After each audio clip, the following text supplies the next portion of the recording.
you. Are you the one who is discouraging people from having a home birth? Let me guess, these were your top reasons. That you feel that hospital birth is safer, that you feel like it's their first baby, so better have a hospital birth, or that it's not a time to be selfish, it's time to do what's best for the baby, or that it's cheaper or too expensive to have a home birth. So if this is your way of thinking, this is a great video for you, made for you.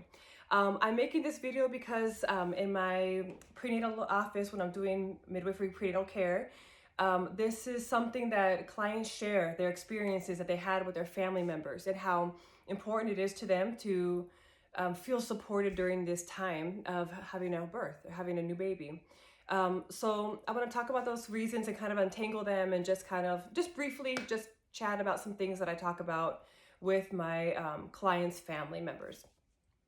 So just the safety part. First, I just always let them know that I'm a licensed midwife and that I am trained in emergency skills and that have experience handling emergencies. I also share that I have pharmaceuticals with me to handle hemorrhage, and I'm an expert at natural birth. And I share with them like how many births I have done and things like that. And usually people are totally surprised. They're like, "Oh, I didn't know midwives did those things or had training." So, and then I also go on to explain that we don't do interventions that can be harmful for the baby at home. We try to do the least amount of interventions as possible.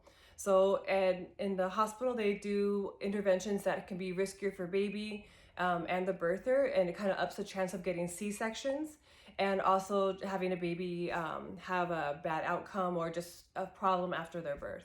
So at home births, we do interventions, but at a way lower rate, and we do them only when we feel like they're really needed.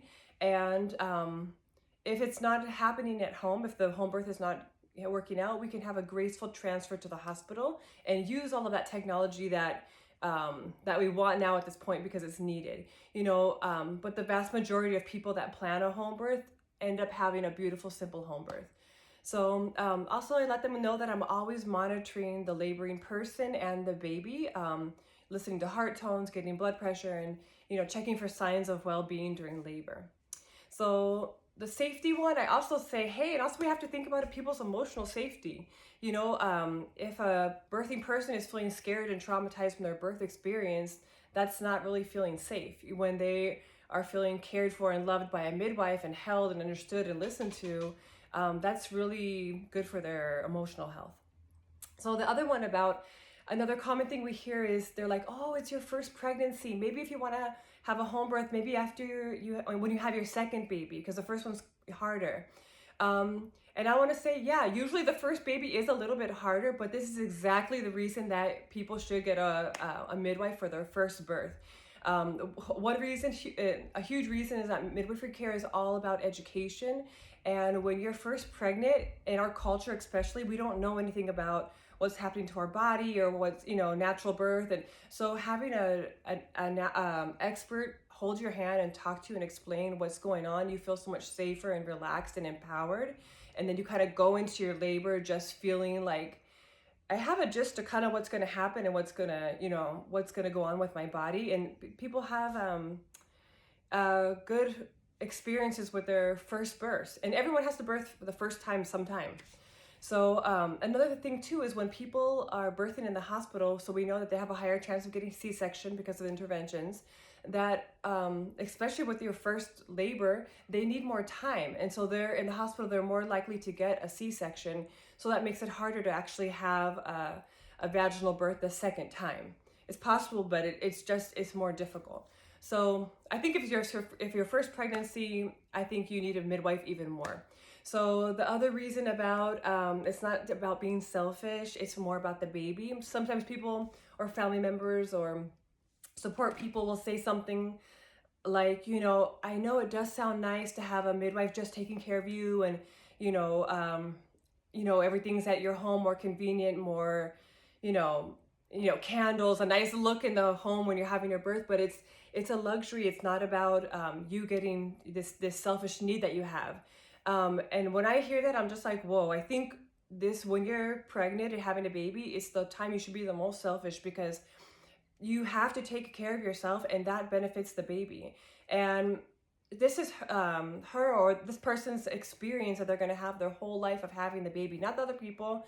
And when they say the selfish thing, I feel like they want to be selfish and have you do the birth that they would want to do, so they would feel better about it.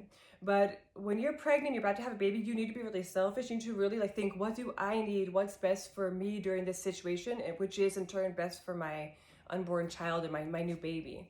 So yeah.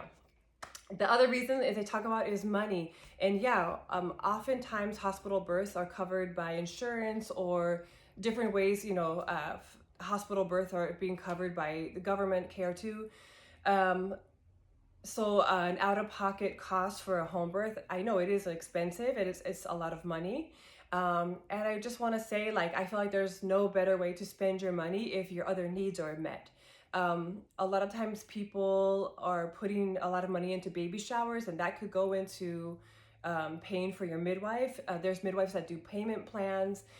People do GoFundMe's. There's all different ways to raise funds to pay for your midwife. This valuable service that they're offering you is amazing. It's prenatal care, birth care, and then taking care of you 6 weeks postpartum for you and the baby. It's a lot of care, so it's really worth it. So if you're one of those people who discourage someone from doing a home birth, I just encourage you to know how important your role is as their support person, and educate yourself before you share things that are based more in fear. Because a lot of times we have stories that we've heard or our own negative experiences that we had. And sometimes we have a story in our head that maybe the doctor did this and it saved our life, and it was a trauma, we weren't there, that we wouldn't have been okay. But I just want to let people know that there is another way to birth, and it is actually safe. And licensed midwives are out there taking great care of people, and it's a great thing for our community to tap into and use. And it's wonderful when your community also supports you. It's just beautiful, and everyone has a better experience.